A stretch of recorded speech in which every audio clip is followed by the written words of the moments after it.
Excellencies, ladies and gentlemen, distinguished guests, it's truly a great honor and privilege to be delivering what I hope will be a strong and persuasive argument that shows that the policies of containment and degrading of terrorism no longer enough, with the view of convincing you that we can all only truly be safe by comprehensively defeating terrorists and terrorism in any means possible.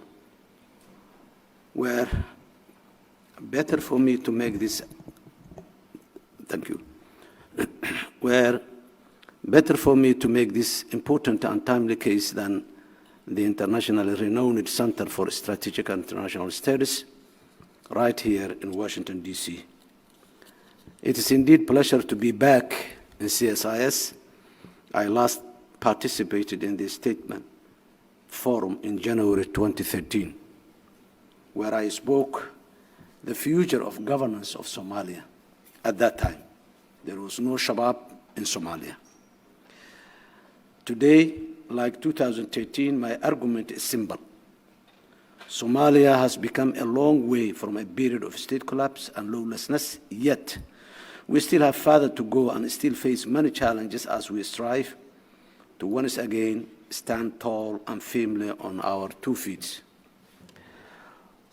One cannot imagine how broad the Somali people are and how throughout our rich history we have sought to stand firm and tall against all odds, even if it meant turning on each other, which we now deeply regret what we have done in the recent past.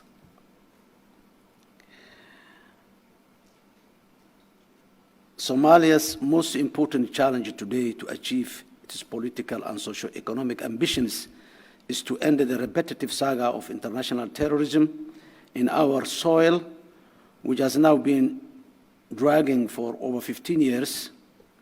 15 years of firefighting and uncertainty is just too long, and strengthening Somalia's security and that of the wider region and world requires fresh, new thinking and strategies to end the scourge of terrorism. Excellencies, ladies and gentlemen, distinguished guests, our government, like some others in Africa, is on the front line combating international terrorism within some parts of our country. Al-Shabaab, which is one of the Al-Qaeda's most successful affiliates, and ISIS are actively attempting to violently and criminally undermine the peaceful development aspirations and efforts of the Somali people.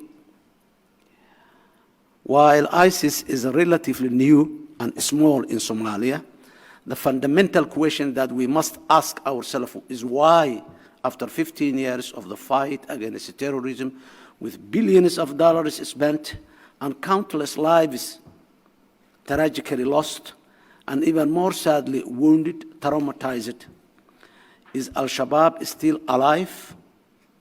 Let us just pause for a moment and think.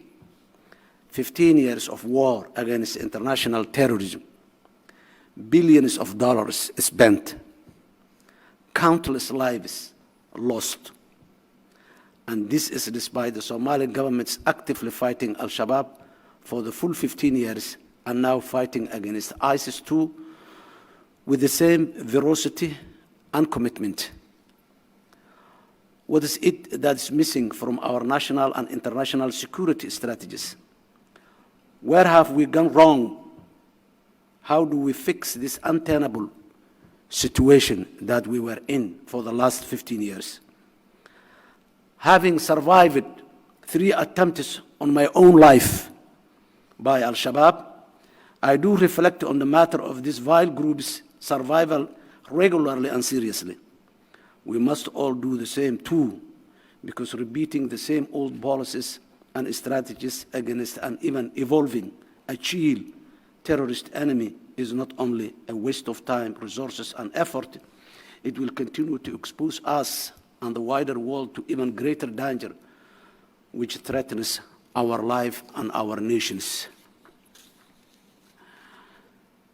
The policy of containment, keeping Al-Shabaab inside Somalia so that they will not spill over to the neighboring countries and to the outside world was one of the policies that have been used for the last 15 years. We have been arguing that this is not good policy for a long time. And recently it has been proven that Al-Shabaab cannot be contained within the boundaries of Somalia, because Al-Shabaab is an organization based on ideology. And ideology has no border and has no citizenship. Recent attacks to the neighboring countries proves that the containment policy does not deliver what it was supposed to deliver. Then there was a second policy used, which is degrading Al-Shabaab in terms of military, in terms of capability.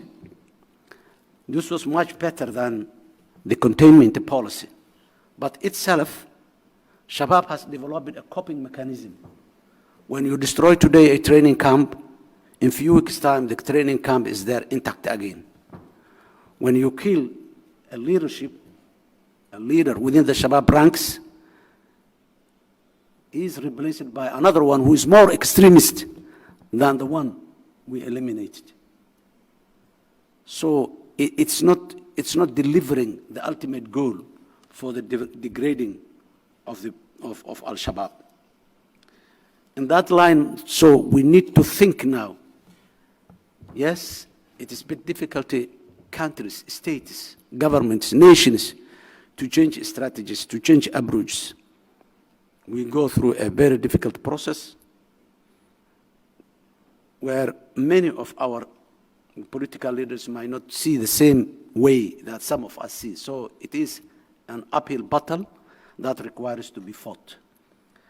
So now, after 15 years, we are advocating a change of paradigm shift for a new strategy, new policy. We will take whatever we see was useful in the containment policy and in the degrading policy. Containment policy and degrading policy, they have one pillar that is common, one pillar or variable that's common among the two. That two policies, they were only military-based, fighting with Al-Shabaab, with the sophisticated arsenal and technology.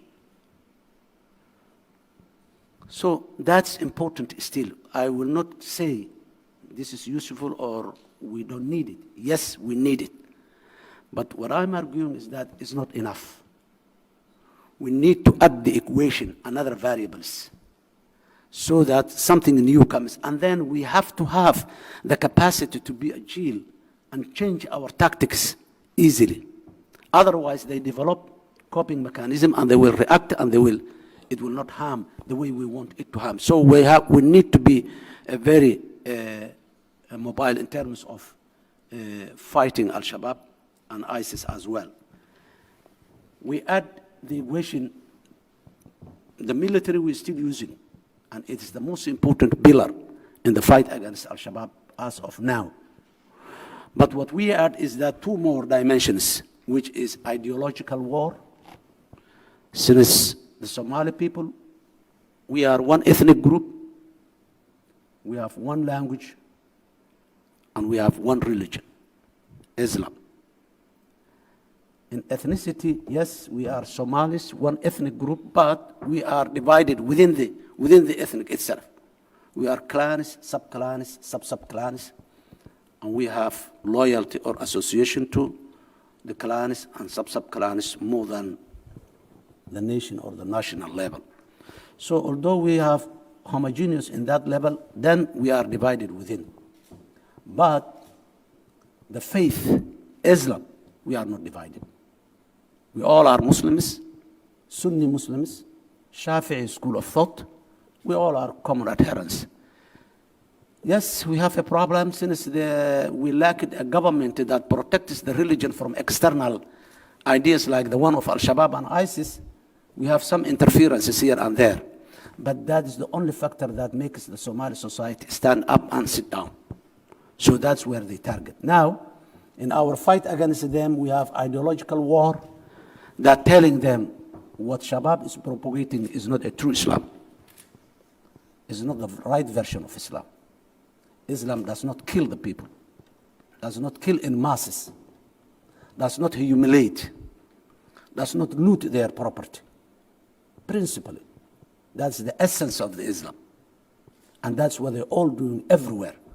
But what we need is that we need to tell them, we are alienists, we are obstacles, those who refuse that idea. Now, the Somali government has put a strategy in place.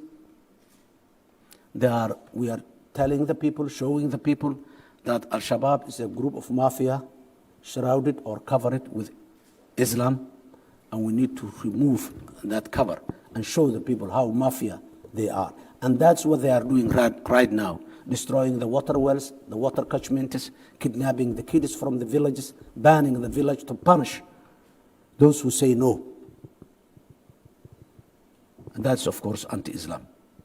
In the 21st century, that has nothing to do with the modern way of life and the Islam. So that's a new front that was not there before. It has its own media strategy. It has its own communication strategy. It has another, besides the Islam, another element of patriotism. Somalia belongs to the Muslim, but it belongs to the Somali Muslims, not every Muslim. So this is our country. We need to tell our people that Abu Saleh, Abu Ubaidah, Abu Qahtan has nothing to do with Somalia. This is a land for Jama, Alasu, and Qawdan. So this is a new front that was not there before. And the third dimension that we want to add is the economic side. Al-Shabaab is collecting a huge amount of money from the Somali people. Exclusively, they rule the rural area, where 65 to 70% of the Somali population living. They extort money, livestock, farm produces everything. They call it zakat, they call it contribution to the jihad, they call it tax, they call it so. And all the year, every 2-3 months, they collect a huge amount of money from the rural people who are fed up now. The same they do is in the towns and the cities. They collect it wherever there is an exchange of money in the hands. Some buys, someone sells. So there is an exchange where they take money. They are in the public notary, and they are in many other places, in the markets. They terrorize the people, and if you resist, you are dead the next day. If you refuse to pay your business, they will put a car in front of your business and they blow up and the whole building collapses. They were asking you maybe a few $1,000, and now you have to build the whole building again with a couple of hundreds of thousands. So people all logically, they said, why do I go into this hassle? Take your few $1,000, leave me in peace. That's how they collect everywhere. So they have a huge amount of money. And the proof of that, there are traces that Al-Shabaab sent money to Mozambique and to Nigeria. Very clear. This is a rich country now. They expanded. 5,000 to 7,000 men was their forces. Now we're talking about 15,000 to 18,000 forces. And this has been proven how many people they sent to Ethiopia to fight there in the border. And because of the internal war now is going on, has diverted them, but they were also planning to go other neighboring countries as well. So that is because they were not having that capability before. So what we are trying to do is to tap off all the money that comes through different tabs and areas. So this is the third front, which is new. On all these put together, are we going to end Al-Shabaab with the barrel of the gun? We believe that Al-Shabaab will not end with a barrel of gun, but they are not ready to negotiate. So we have to take them to a place where they prefer to negotiate and put down the lethal tactics that they are using right now. We have a lot of collaboration with our friends at the regional level and the international level. Among the major ones who really tangibly contributed to the fight against Al-Shabaab is the United States government. Expertise, equipment, training, know-how, all. We are getting support, and we are here to ask more. That's the nature, because we cannot keep another 15 years or another 10 years Al-Shabaab to be there. We need to close that chapter at the earliest possible time. I don't want to discuss about the time frames, but we have a time frame that we want them to be out in the fight or in a peaceful manner, if that's what they get convinced after long struggle.